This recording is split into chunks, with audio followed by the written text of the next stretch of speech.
So that's what I'm dealing with today. I'll show you how I'm going to fix it, and maybe that'll help you guys. I don't know. We'll see. The problem is, if you can hear it, it's this low spot in the pipe here.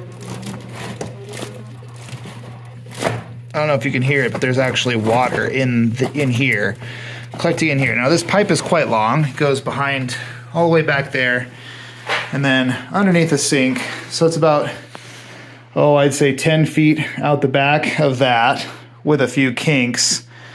Up here, this is about 7 or 8 feet up, and I don't know how many feet out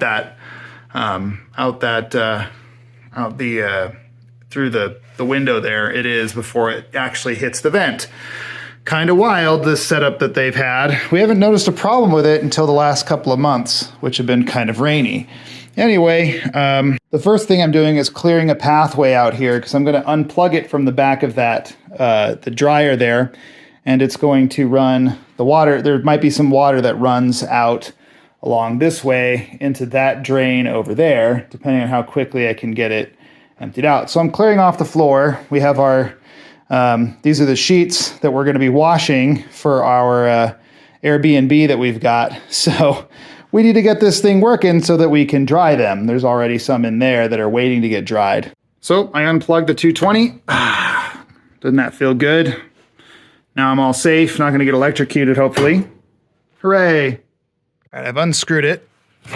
And we pull it off. Hooray, it didn't blast water all over the place like it did last time. So because it didn't leak all over the place, I am going to work it all the way back underneath and behind the washer there. I'm going to move the washer out a little bit so that I can just empty it straight into the basement drain that you see right there.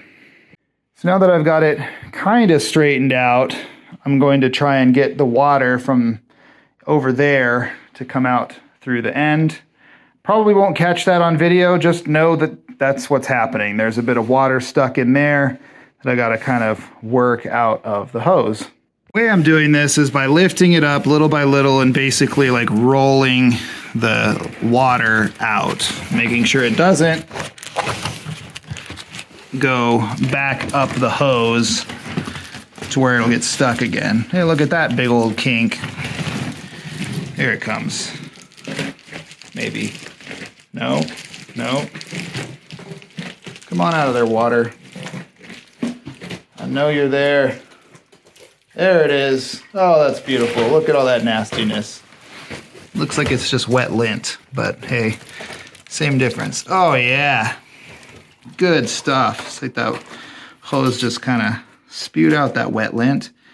Hooray. I hope you all like that. That was kind of gross. Anyway, it doesn't smell bad or anything. It's just wet lint. But yeah, so there's water in the hose, getting it all backed up. Hooray, now it's clear and I can put it back on. Hopefully solve that problem, which I'll show you how I'm going to do that in a moment.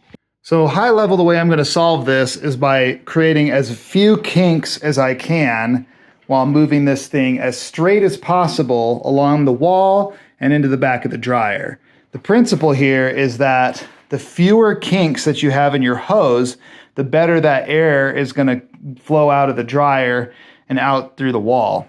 I learned this after doing a Google search, by the way, so, you know, hey, not some kind of genius or anything, if you couldn't tell already. Anyway, I found out that the hose, the recommended length for a dryer hose, max length, is 35 feet. Now, I don't know how many feet it goes out through my wall, but I've got about 10 feet from along the base of it. That's along the base of the wall there. Got about 10 feet. About 8 feet up, so that's 18 feet. And I'm going to assume about 5 or 6 feet out there. So that's probably 24 feet. Now, every 90-degree kink, you know, you subtract 5 from the recommended length. So we're maybe there. So 90 degrees there, you know, that brings it down to 30, down to 25, and maybe a tiny little wave out that way, and then another 90-degree sort of into the back of the dryer. So, you know, we're cutting it close here. I don't know if it's going to work. Ultimately, the solution might be to move the dryer, which I'm not going to do tonight because I need to dry some clothes, but, you know, something we can do over time. So hopefully it works. I'll show you what it looks like when it's finished. All right, now let's take a look at underneath the utility sink here. There it is, there's one little kink, and the rest of it is being held in place by this little, it looks like a 2x4 that I found down here. So hopefully that'll keep that tube nice and straight, except for our tiny little kink right there, and run it straight up the wall as best as we can. So hopefully it'll protect it from more of those leaking, or well, not leaking, more water capture down there in that low point. So we'll see. So thanks for tagging along with me down here in my, well, you know, it's a basement, so it's kind of a little messy. But anyway, that's kind of the way things go. Something new every day here at Applewood Homestead, as I like to say.